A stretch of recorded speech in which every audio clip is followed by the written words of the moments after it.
ഞാനും കുഞ്ഞാപ്പും കൂടിയാണ് നാട്ടിലേക്ക് വന്നത് കേട്ടോ. കണ്ണടച്ച് തുറന്നപ്പോൾ തന്നെ കുഞ്ഞാപ്പൂൻ്റെ ലീവാണ്ട് കഴിഞ്ഞ് ബാക്കിൽ തന്നെ ഞാനും കയറും. നല്ല ബീഫൊക്കെ എന്ത് ചെയ്ത് പാക്കാക്കിക്കൊണ്ടിരിക്കുകയാണ്.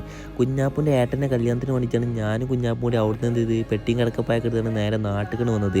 അപ്പോൾ കിടക്കപ്പായൊക്കെ കെട്ടിയാണ് എന്ത് യാത്രായപ്പിനുള്ള തയ്യാറ്. കുഞ്ഞാപ്പ് ഉമ്മ ഉണ്ടാക്കിയ ചോറൊക്കെ വെച്ചാണ് എന്ത് യാത്ര ഇറങ്ങാൻ വേണ്ടി ഇങ്ങനെ നിൽക്കണം. ആ ദോളം കൂടി കഴിഞ്ഞിട്ട് സലാം പറഞ്ഞിട്ടാണ് ഇറങ്ങുമ്പോഴല്ല മനസ്സിൻ്റെ താളം ഇങ്ങനെ തെറ്റിക്കൊണ്ടിരിക്കും. അത് പറഞ്ഞാൽ മനസ്സിലാവില്ല, അനുഭവിച്ചാൽ ആ ഫീലിംഗ് കറക്റ്റ് കിട്ടുള്ളൂ. വണ്ടിയിലാണ് കയറി പോടാൻ കുഞ്ഞാപ്പിനോട് ചോദിച്ച് ലാസ്റ്റ് ആയിട്ട് എനിക്ക് എന്താ ആഗ്രഹം എന്ന് പറഞ്ഞാൽ ഒരു ചായ കുടിച്ചാലൊന്ന് ചായയും കൂടി കുടിച്ച് ഇങ്ങനെ ഇരിക്കുന്നു. നമ്മളെ പ്ലാനിങ് ഒന്നും നാട്ടിൽ വന്നിട്ട് നടന്നില്ല.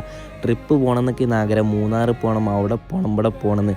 സമയമാകാത്തതുകൊണ്ട് എന്ത് ചെയ്ത് അങ്ങനെ കുഞ്ഞാപ്പിന് ലീവ് കഴിഞ്ഞിട്ട് കുഞ്ഞാപ്പിന് നമ്മളോടൊക്കെ സലാം പറഞ്ഞിട്ട് എന്ത് ചെയ്ത് എയർപോർട്ടിൽ നിന്ന് എന്ത് ചെയ്ത് അവൻ നേരെ അല്ലേനിക്ക് കണ്ട് പോവാണ്. സങ്കടം കേട്ടോ. ഇൻഷാല്ലാ അടുത്ത പ്രാവശ്യം വരുമ്പോൾ നമുക്ക് സെറ്റാക്കാന്ന് പറഞ്ഞാൽ എന്ത് ചെയ്ത് അത് കഴിഞ്ഞിട്ട് നമ്മൾ നേരെ പൊന്നാനിക്കണ്ട് പോയി. ബാപ്പുട്ടിക്കും ഷായതിന് മുട്ടപ്പത്തിരി കഴിക്കാനായിട്ട് പോയി. കുഞ്ഞാപ്പ് പോയ സങ്കടത്തിൽ നമ്മൾ 2 പ്ലേറ്റ് മുട്ടപ്പത്തിരി ഇങ്ങനെ കഴിച്ചുകൊണ്ടിരിക്കുകയാണ്. ആകെ ജഗ പുക.